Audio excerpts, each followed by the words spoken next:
Unang-una, gusto ko lang sabihin na isa ako sa mga regular viewers ng channel ninyo. Nakakatuwa at nakakatakot ang mga kwentong ibinabahagi ninyo. Madalas akong nakikinig habang nasa biyahe mula sa trabaho. Ngayon, gusto kong ibahagi ang sarili kong kwento. Isang bagay na hanggang ngayon, pagkatapos ng ilang taon, ay bumabagabag pa rin sa akin at sa pamilya ko. Sana mabigyan niyo raw ng pansin, sabi ni Mama. Nag-umpisa ang lahat noong bata pa ako. Mga 10 taong gulang siguro. Nakatira kami sa isang maliit na probinsya sa Luzon. Ang pamilya ko, may maliit kaming tindahan ng grocery. Simpleng buhay lang pero masaya. Si tatay, halos buong araw nasa tindahan. Si Mama naman, tumutulong sa dagdag na pwesto sa palengke tuwing Sabado at Linggo. Ako at ang kapatid ko syempre mga pasaway na bata na laging naglalaro sa labas hanggang sa dumilim. Pero ang sentro ng aming tahanan noon ay si Lola Nena. Siya ang ina ni Mama. Malambing, mabait at ang paborito niyang gawin ay ang magkwento sa amin ng mga sinaunang alamat at mga kwentong bayan. Lalo na ang tungkol sa mga aswang. Madalas nang sabihin, huwag kayong aalis mag-isa sa gabi, lalo na kung kabilugan daw ng buwan. Madalas naming isipin na takot lang siya o nagbibiro. Pero ngayon, naiintindihan ko na. Nagsimulang magbago ang mga bagay-bagay noong 1 taon nang nakalipas nun. Si Lola bigla na lang nagkasakit. Hindi ito ordinaryong sipon o trangkaso. Parang unti-unting nauubos ang lakas niya. Nawawalan siya ng ganang kumain at madalas nakahiga na lang sa kanyang kama habang nakatingin sa kawalan. Habang lumalala si Lola, doon na nagsimulang makadiskubre ang mga nakakatanda sa pamilya namin ng mga kakaibang pangyayari. Yung mga alagang manok namin noon sa likod ng bahay, nababawasan ng ilang piraso tuwing gabi. Pero wala namang senyales ng minagnakaw. Yung ilang gamit naman namin sa kusina, nawawala tapos bigla na lang lumilitaw sa kung saan. Ang pinakakakaiba, ang mga damit ni Lola na nakasampay sa bintana, parang hindi nahahawi ang hangin kahit na may malakas na ihip nun. Isang gabi habang nasa kusina si Mama at Tatay, napag-usapan nila si Lola. Narinig ko ang usapan nila habang naglilinis ako ng pinggan. Sinasabi nila na parang hindi sakit ang nakakaapekto kay Lola, kundi isang sumpa daw. Narinig ko rin ang pangalan ng isang matandang babae sa kabilang baryo na si Aling Remedios. Nakakilala noon sa amin bilang isang albularyo. Kinabukasan nagpunta ang mga tito ko kay Aling Remedios. Hindi ko alam kung ano ang pinag-usapan nila. Pero kinabukasan din noon, nagdala si Aling Remedios ng isang malaking supot na puno ng mga binhi ng kung ano-anong halaman at isang maliit na bote na may lamang likido na bumabaho na parang amoy ng suka na may halong gamot. Binigay niya kay Mama ang mga ito at sinabing, ikalat mo ang mga binhi sa paligid ng bahay, lalo na sa may bintana ni Nina. Ang langis naman, ihawis mo sa kanyang damit at sa kanyang banig bago matulog. Dagdag pa niya, huwag na huwag kayong matutulog hanggat hindi nyo ginagawa yan. At kung sakaling marinig ninyo ang mga kakaibang tunog sa labas, huwag kayong magbubukas ng pinto. At higit sa lahat, huwag na huwag nyong hahayaang makalabas si Nena mag-isa. Hindi ko alam kung ano nangyayari noon.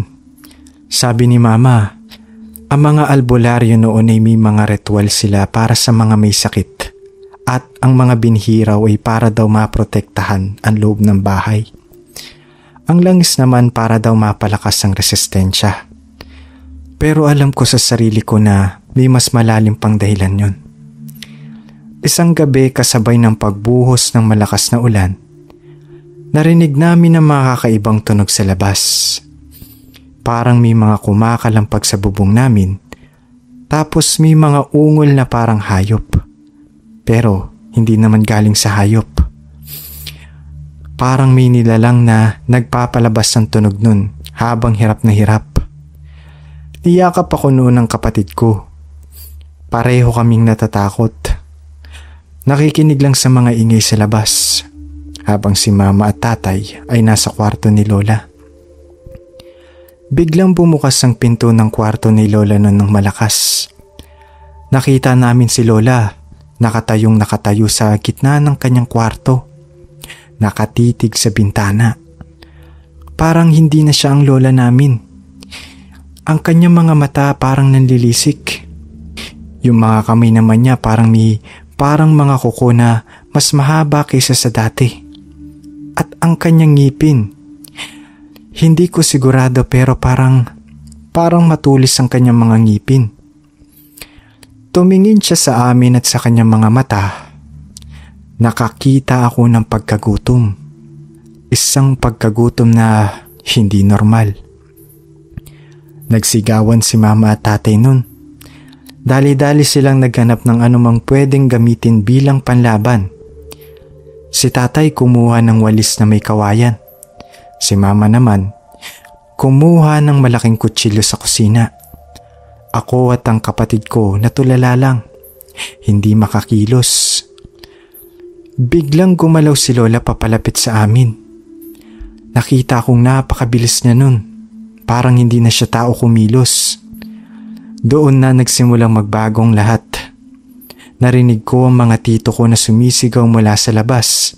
May mga dala silang mga lumang gamit, mga rebulto at kung ano-ano pa. Parang naghahanda na sila para sa isang laban. Sa gitna ng kaguluhan, naisip ko ang sinabi ni Aling Remedios nun, na wag niyong hahayaang makalabas ang lola niyo. Naisip ko kung lalabas siya, malamang may masamang mangyayari. Naisip ko rin ang mga kwento ni Lola noon tungkol sa mga aswang. Ang kanilang kahinaan daw ay ang mga bawang, asin at ang mga sagradong bagay. Bigla akong tumakbo papunta noon sa bintana. Doon nakasampay ang mga damit ni Lola. Parang minakanganga doon, naisip ko. Naisip ko ang mga binhi na binigay ni Aling Remedios. Sinimulan kong magbudbod ng mga binhi nun sa bintana. Tapos kumuha ako ng kaunting asin mula sa bintana at ibinuhos ko sa paligid ng kama ni Lola. Sa kabutihang palad, narinig ng mga tito ko ang sigaw ko. Sinabi nila kay mama at tatay na isarado niyo ang mga pinto, ilak niyo ang lahat. Huwag niyong bubuksan kahit ano pa ang marinig ninyo. Nang maalala ko ang mga binhi nun, kumuha ako ng isang malaking panyo at nilagyan ko ito ng mga binhi, asin at ilang piraso ng bawang na nakatabi sa kusina. Narinig ko ang mga yabag ni Lola papalapit sa akin. Napatitig ako sa kanyang mga mata nun. Nakita ko sa kanya ang pagkalito nun. Pero higit sa lahat, ang gutom. Naaalala ko ang kwento ni Lola tungkol sa pagiging aswang. Sabi niya, minsan ang mga taong sumasama ang loob ay nagiging prone sa ganon.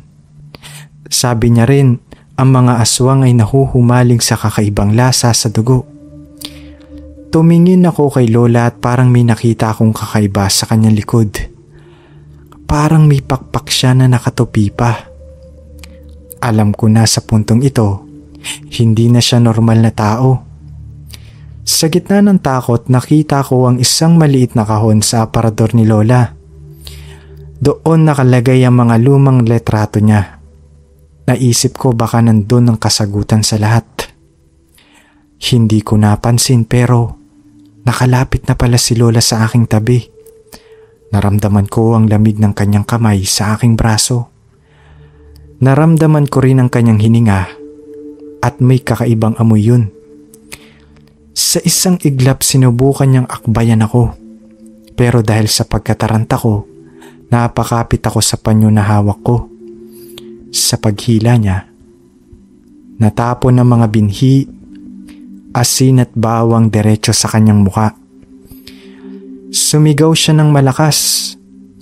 Isang sigaw na hindi ko malilimutan. Parang nasusunog siya nun. Napaatras siya, hawak ang kanyang muka. Doon ko nakita sa ilalim ng mga biyak niyang kuko, may lumalabas na parang itim na usok. Unti-unti parang nawawala ang anyo niya. Bumalik siya sa kanyang kama at humihingal. Narinig ko ang mga tito ko na pumasok na. Sinabi nila na nakita nila ang kakaibang usok na lumalabas sa bintana ni Lola. Tapos, narinig nila ang malakas sa sigaw nito. Dito na sila pumasok. Nakita nila si Lola nakahiga sa kanyang kama. Mahina na, pero parang nakahinga ng maluwag. Pagkalipas ng ilang araw, unti-unting bumuti si Lola. Ngunit hindi na siya tulad ng dati. Tahimik na siya, parang wala ng alaala. Ang pamilya namin, nagpasya na ilipat siya sa isang bahay ampunan para sa mga matatanda kung saan siya babantayan ng mga doktor doon. Hindi namin alam kung ano talaga ang nangyari kay Lola noon. Pero ang alam namin, may mali sa kanya noong gabing iyon. Naisip namin baka ang sobrang pagkalungkot at paghihirap niya ang nagtulak sa kanya sa kung anumang madilim na puwersa. Sir JD, hanggang ngayon, kinikilabutan pa rin kami tuwing naiisip namin ang gabing iyon. Hindi ko alam kung ano ang nangyari sa lola ko. Salamat po sa inyong pakikinig.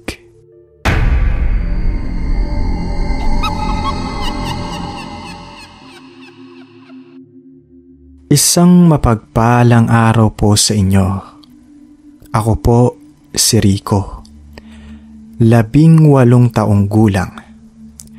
Hindi po ito tungkol sa akin, kundi sa Tiyo Boyet ko, kapatid ng aking ina.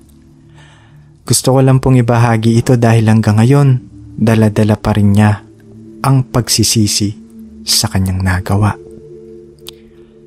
Noong binata pa si Tiyo Boyet, kilala siya sa aming barangay bilang pilyo at walang kinakatakutan. Malakas ang pangangatawan niya dahil sa pagbubuhat sa kuprahan at laging kasama ng kanyang mga barkada sa inuman at kung ano-anong kalokohan. Panahon iyon ng paghahanda para sa kasal ng isa niyang pinsan.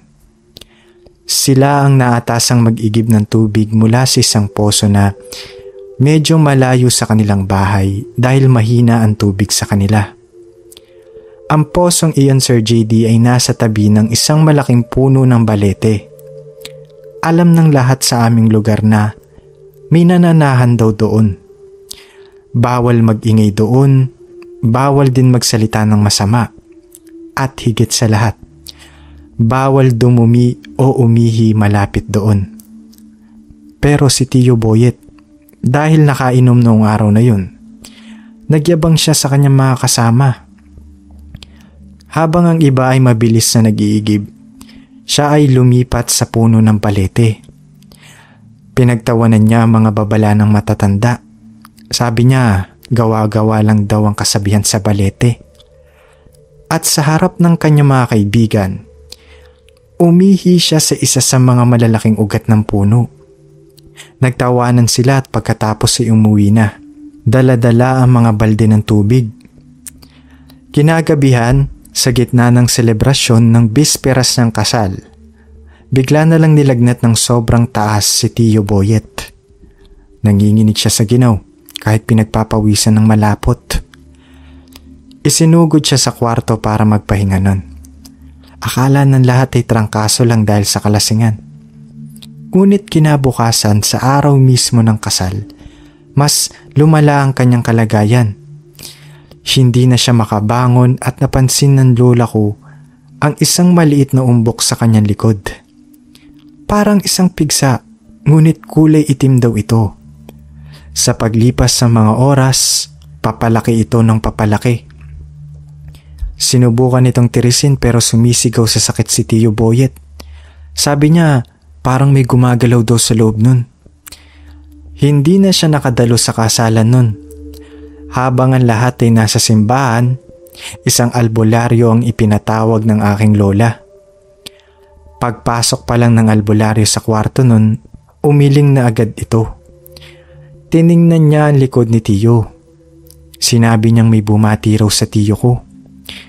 Isang masamang elemento na hindi nagustuhan ng kanyang ginawa. Ang bukol sa kanyang likod ay hindi ordinaryong pigsa. Isa raw itong bahay na ginawa ng nilalang na iyon para sipsipin ang lakas ng aking tiyo hanggang sa ito ay mamatay. Nagsagawa ng ritual ang albularyo nun. Kumuha siya ng dahon ng bayabas, nag-alay ng itim na manok at bumulong ng mga orasyon. Ang buong bahay noon ay napuno ng amoy ng nasusunog na insenso. Habang ginagawa ito, si Tio Boyet ay nagwawala sa higaan. Sumisigaw na parang hindi sa kanya ang boses. Ang kasalanan niya sa puno ng balete ay nagbunga ng 1 linggong pag-aagaw buhay niya. Sa tulong ng albularyo, unti-unti siyang gumaling. Ang bukol sa likod niya ay kusa na lang pumutok isang gabi. Ang lumabas daw ayon sa lola ko ay hindi nana kundi isang maitim at mahabang likido na may kasamang mga buhok. Mula noon nagbago si Tio Boyet. Ang dating siga ay naging tahimik at palasimba na. May malaking peklat siya sa kanyang likod na habang buhay niyang paalala sa kanyang kasalanan. Salamat po Sir JD. Sumasa inyo, Rico.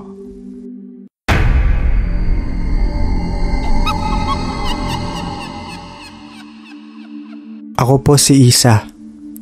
Isinusulat ko po ito hindi para sa isang karanasan, kundi para sa isang buhay na sinira ng isang nilalang na hindi namin lubos maunawaan. Ito po ay kwento ng aking ina. Lumaki ako na may takot sa dilim. Hindi dahil sa mga multo o kung ano paman, kundi dahil sa aking ina. Tuwing papalubog ang araw, nagiging balisa siya. Isinasara niya ang lahat ng bintana. Nilalagyan ng tarangkahan ng mga pinto. Naglalagay siya ng mga bawang sa bawat sulok ng aming bahay. Sa gabi, hindi siya makatulog ng mahimbing. Laging may nakabukas na ilaw at radyo. Akala ko noon may sakit lang siya sa pag-iisip. Nang magdalaga ako, naglakas loob akong tanungin siya kung bakit siya ganoon. Doon sa unang pagkakataon, ikunento ni nanay sa akin ang lahat. Noong dalaga pa raw ang aking ina, mayroon siyang isang kasintahan na labis niyang minamahal. Nakatakda na sana silang ikasal nun. Ngunit ang aking ina ay napakaganda noon at may isang matandang mayaman sa kanilang bayan na may gusto sa kanya. Ang matandang iyon ay kilala sa pagiging masungit at may mga bulong-bulungan na yung pamilya nila ay may lahi ng aswang. Lantarang tinanggihan ng aking ina ang panliligaw ng matandang ito.